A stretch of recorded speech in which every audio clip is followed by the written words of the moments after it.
kali ini kita akan bahas tentang hasil karya ataupun peninggalan dari Wali Songo. Penasaran gak nih? Kalian pernah kesana nggak sebelumnya? Ya, belum tahu kita.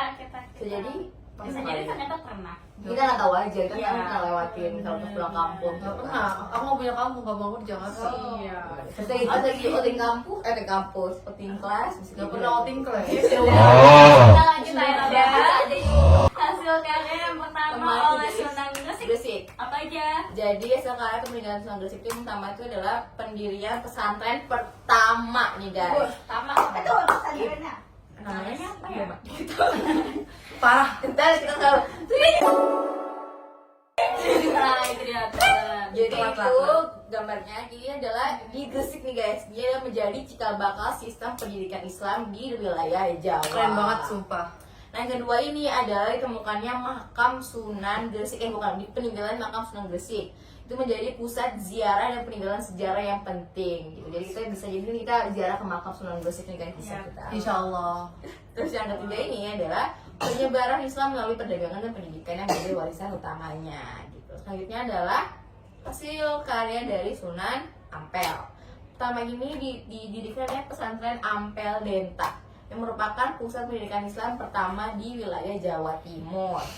Selalu dia juga membuat konsep dakwah yang berakhlak yang menekankan dengan nilai moral dan pendidikan. Dan terakhir, dia ini meninggalkan banyak penerus Wali Songo. Banyak murid-muridnya itu yang menjadi wali besar di kemudian hari. Jadi banyak yang muridnya Sunan itu jadi Wali Songo guys gitu kan. Selanjutnya Sunan Giri. Selanjutnya ada Sunan Giri. Nah, di karya dia yang pertama itu mendirikan pesantren Giri di Gresik. Ya, berarti kayaknya pesantren kedua deh setelah tadi. Sunan Iya, Sunan siapa? Sunan Gresik. banyak Sunan juga Gresik. deh. Nah, gitu. Ya. Nah, ini tuh menjadi pesantren ini tuh menjadi pusat pendidikan agama dan pengembangan masyarakat Islam di Timur Jawa. Nah, yang kedua, Sunan Giri itu juga membuat karya tentang lagu anak tradisional seperti Cublak-Cublak Suung dan Jamuran yang tadi disebutin nama Atika sebelumnya. Yaitu juga merupakan sebagian dari dakwah budaya. Lalu yang terakhir, karya beliau itu adalah peninggalan fisik seperti Masjid Jami Ainul Yakin di Sidomukti dan petilasan-petilasan seperti Kolom Wudhu, Batu Giwang, Telogo yang masih bisa dikunjungi sampai sekarang. Gitu ya. Selanjutnya adalah hasil karya peninggalan dari Sunan Bonang. Yang pertama itu merupakan tembang dan suluk. Itu adanya seperti kayak suluk Ujil, suluk Bonang, dan tombo ati. Tunggu hati. Udah. Itulah. Selanjutnya itu ada seni gamelan yang bernuansa Islam. Itu yang dimana alat musik tradisional digunakan untuk berdakwah, tuh guys. Tidak untuk berdakwah. You know. Dan terakhir itu adalah pesantren Bonang di daerah Tuban sebagai pusat pendidikan Islam pada masa itu. Ya, Selanjutnya. selanjutnya ada Sunan. karya dari Sunan Derajat. Nah, yang pertama itu beliau mendirikan pesantren di Desa Derajat, Kecamatan Paciran, Kabupaten Lamongan. Apa ya pesantrennya? Namanya.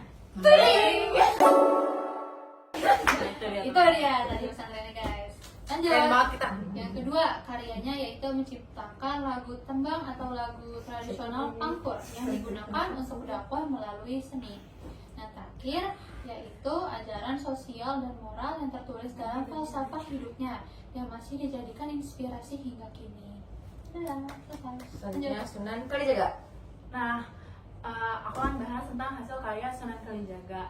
Yang pertama, hasil karyanya adalah Masjid Agung Demak.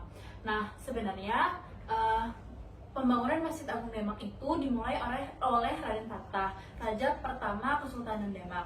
Tapi Sunan Kalijaga juga berperan dalam perancangan arsitektur dan simbol-simbol keislaman di masjid, kayak gitu. Nah, hasil karya yang kedua itu adalah wayang kulit bernuansa Islam.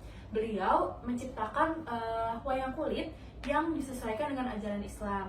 Cerita dan tokohnya diubah agar mengandung pesan moral dan nilai tauhid tanpa menghilangkan budaya Jawa. Nah, yang ketiga itu adalah tembang Jawa bernilai Islami.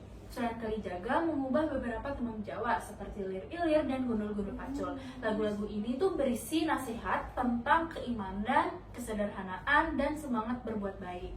Nah, yang terakhir adalah ajaran tentang kehidupan dan moral sosial. Beliau itu meninggalkan ajaran falsafah hidup Jawa Islami seperti pentingnya gotong royong, kejujuran, dan saling menghormati. Nilai-nilai ini masih banyak dipegang masyarakat Jawa sampai sekarang. Selanjutnya, Oke. Sunan. Selanjutnya adalah hasil karya Sunan Kudus. Jadi Sunan Kudus itu dia ternyata membuat masjid Menara Kudus yang dimana itu digabungkan antara Islam dan Hindu. Maaf kalau Buddha, Hindu, Buddha. Nah, selanjutnya ada keris Nyai Cintaka, terus ada senjata Trilisula, dan ada tembang Asmaradana. Jadi ternyata tembang ini adalah isi buku-buku kisah asmara orang gitu guys. Tapi kita nggak tahu benar bangga, nanti kita lihat. Nah, selanjutnya apa? Sunan Sunan Muria. Muria. Betul. Sunan Muria. Cici. Oke, jadi aku mau membahas karya-karya apa saja sih yang udah dihasilkan dari Sunan Muria ini. Jadi Sunan Muria ini bukan hanya seorang penyebar agama Islam, tapi juga seorang seniman dan pendidik yang luar biasa. Mulai dari bidang budaya, terus seni dan pendidikan. Salah satu karya Sunan Muria yang paling terkenal itu adalah lagu-lagu tembang Jawa bernuansa Islam seperti Sinom dan Kinanti.